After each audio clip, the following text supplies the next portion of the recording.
You know, honestly, I thought you were gonna grab a chair, but you know what? Doesn't matter either way. Welcome back. This is another episode, and I didn't start the poem. I just clicked. I have no idea what we're playing. Okay. Okay, so just a brief thing. This is called Doki Literature. I've been talking so much that I've been saying. Doki Literature. I've been stumbling over words horribly, and I've given these all these girls different voices. That's how much I've been into this. Wow. Boy, I could use some water, but I'll do that later. Oh god, it's coming up on lunch, so I'm only gonna do this for a few more minutes. Okay. So we joined a literature club. I gotta write a poem. What do you want it to be about? Whirlwind, grief. I think I need to make it like 20 different words. It's 31st, frightening. I'm gonna save. Yes, that is a little odd. We're playing this on Halloween. So frightening. Yeah, let's go with frightening. Frightening parfait. Yes. Frightening parfait.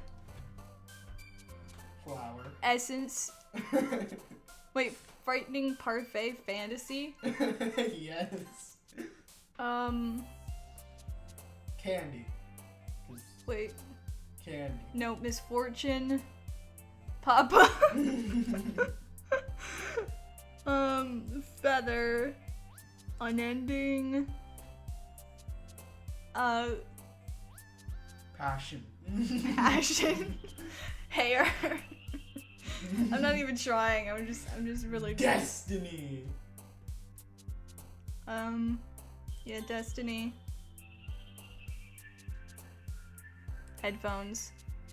Oh, Bubbles. wait, they jump every time you choose a thing. Bubbles.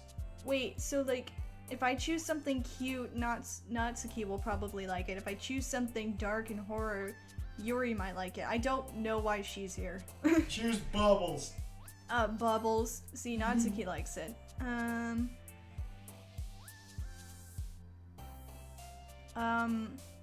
Sticky, I don't want that. Landscape. See, she likes that too. Puppy. Disorientated. Okay, so she likes the vertigo. Holy crap, I feel like I have that. Right. Inferno. She likes the Yuri's probably my favorite. Suicide. Suicide. Holy crap. Vivacious. Everyone jumps. Everyone jumps. Philosophy. Hope. Oh, she likes the happy stuff. She likes the happy stuff. She likes the cute stuff. Imagination. Yeah, who likes imagination? Yuri likes imagination. Because it's probably dark. Hi again, Anob. Glad to see you didn't run away on us. Nah, don't worry. This might be a little strange for me, but I at least keep my word. Well, I'm back at the literature club. I was the last to come in, so everyone else is already hanging out. Thanks for keeping your promise, Anob. It's no. Anob. I hope this isn't too overwhelming of a commitment for you. Making you dive headfirst into the literature when you're not accustomed to it. Oh, come on. Like he deserves any slack. Sayori told me you didn't even want to join any clubs this year. And last year, too. I don't know if you plan to just come here and hang out or what, but if you don't take us seriously, then you won't see the end of it. Natsuki, you certainly have a big mouth for someone who keeps her manga collection in the club room. Natsuki finds herself stuck between saying Monica and manga. Manga is literature! Swiftly defeated, Natsuki plops back into her seat. Don't worry, guys. Anob always gives it... I'm so tired. Anob always gives it his best, as long as he's having fun. He helps with busy work even when asking. Like cooking, cleaning my room. How dependable. Sayori, that's because your room is messy. It's distracting. And you almost set your house on fire once. Is that so? You two are really good friends, aren't you? I might be a little jealous. How come? You and Anon can become good friends too. A noob. Sayori. As usual, Sayori seems oblivious to the weird situation she just put me into. Oh, Yuri even brought you something today, you know? Wait, Sayori. Me? Not really, No, don't be shy. It's really nothing. What is it? Never mind. Sayori made it sound like a big deal when it's really not. What do I do? Huh? I'm sorry, Yuri, I wasn't thinking. I guess this means it's up to me to rescue the situation. Hey, don't worry about it. First of all, I wasn't expecting anything in the first place, so any nice gesture from you is a pleasant surprise. It'll make me happy no matter what. Is that so? Yeah, I won't make a big deal of it if you don't want it to be. Alright. Well, here. Yuri reaches into her bag and pulls out a book. I didn't want you to feel left out, so I picked out a book that I thought you might enjoy. It's a short read, so it should keep your attention even if you don't usually read. And we could, discuss it if you wanted. How is this girl accidentally being so cute? She even picked out a book she thinks I like, despite me not reading much. Yuri, thank you. I'll definitely read this.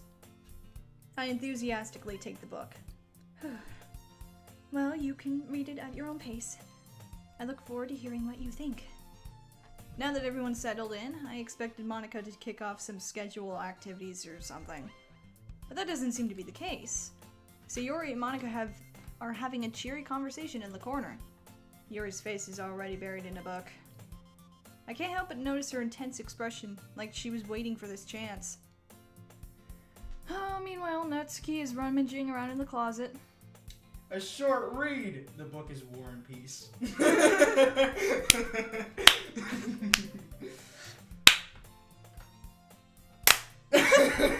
I'm really curious to talk to Yuri a little bit more. But at the same time, I would feel bad for distracting her from reading. I catch a glimpse at the cover of her book. It looks like the same book that she lent to me. More than that, she seems to be on the first few pages. Crap. I didn't think she noticed me looking at her. She sneaks another glance at me and our eyes meet for a split second. But that only makes her hide her face deeper in the book. Sorry. I was just spacing out. I mutter this, sensing I made her uncomfortable. Oh, it's fine. If I was focused, then I probably wouldn't have noticed it in the first place. But I'm just rereading a bit of this, so... That's the book you gave to me, right? Mm-hmm. I wanted you to reread some of it. I wanted to reread some of it. Not her. I don't know. Not for any particular reason. Just curious. Just curious, how come you have 2 copies of the same book? Well, when I stopped at the bookstore yesterday... that's not what I meant. I mean, I just happened to buy 2 of them. Ah, I see. There's something fairly obvious here that Yuri isn't telling me, but I decided to let it go. I'll definitely start reading it soon. I'm glad to hear. Once it starts to pick up, you might have a hard time putting it down. It's very engaging and relatable story. Is that so? What's it about anyways? Well, Yuri closes the book and scans her eyes over the back. The book is titled Portrait of Markov. Huh? There's an ominous-looking eye symbol on the front cover. Alright. I just wanted to make sure I don't accidentally give away anything. Basically, it's about this girl in high school who moves in with her long-lost younger sister.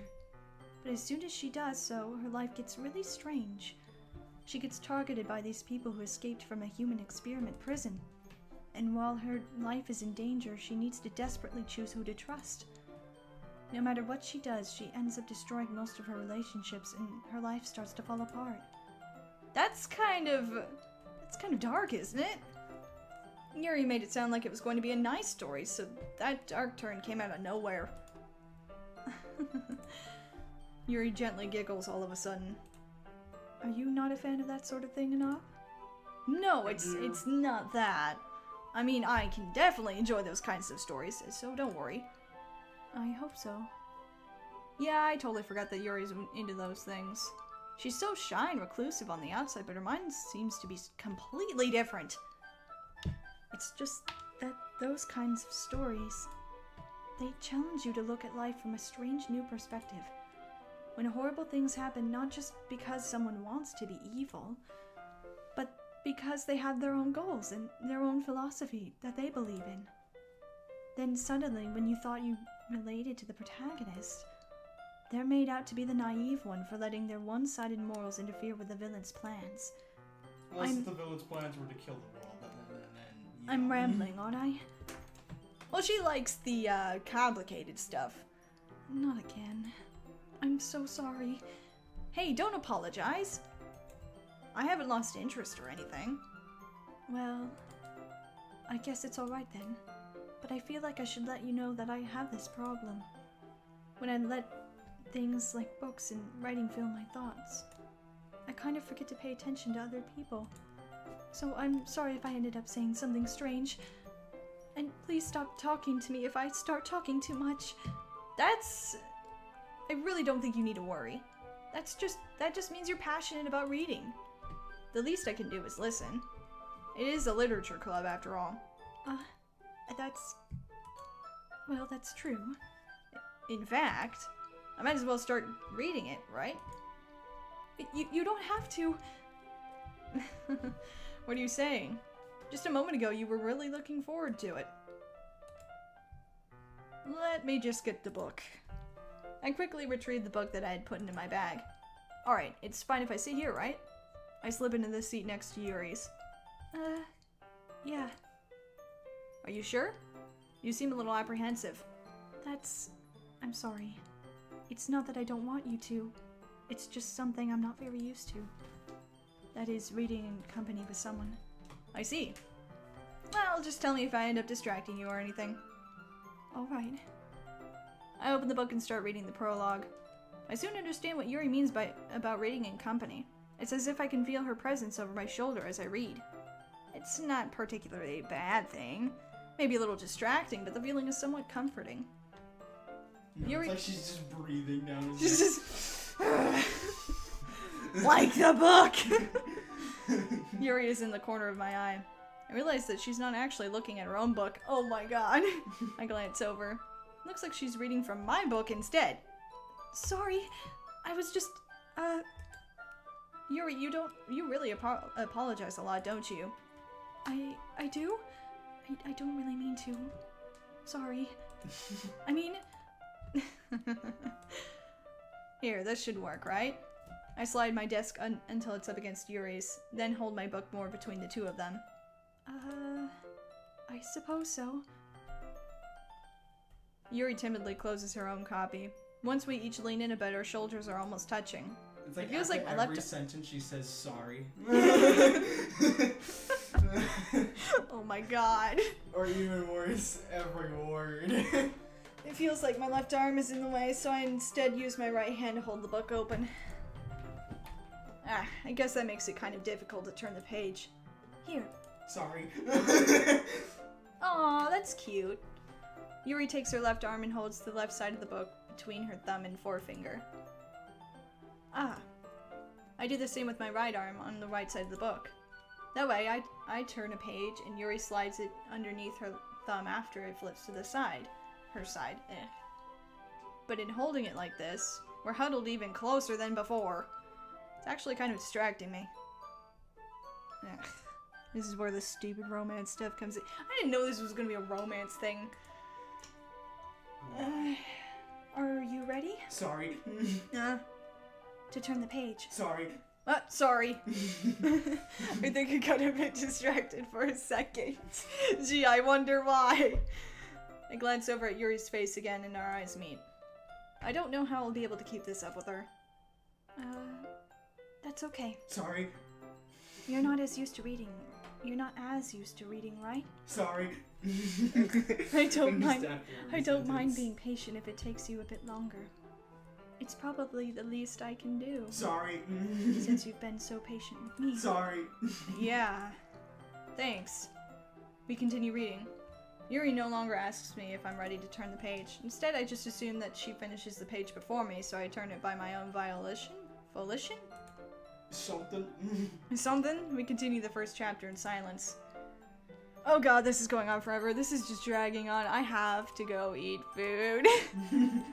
Alright, so we'll leave it here. Yuri's adorable. I think that poem just made me choose the Yuri route. I don't think that you have a route with Monica or something. I had no idea what the frick I was getting into. No, neither did I. Neither did I. I was just suggesting the game, I think we should just try and see if we can do Super Amazing or whatever it is, Wagon Adventures. I don't have enough money, and this was free, so shush. Okay. That's it for this episode. I'm gonna stop it here. Bye.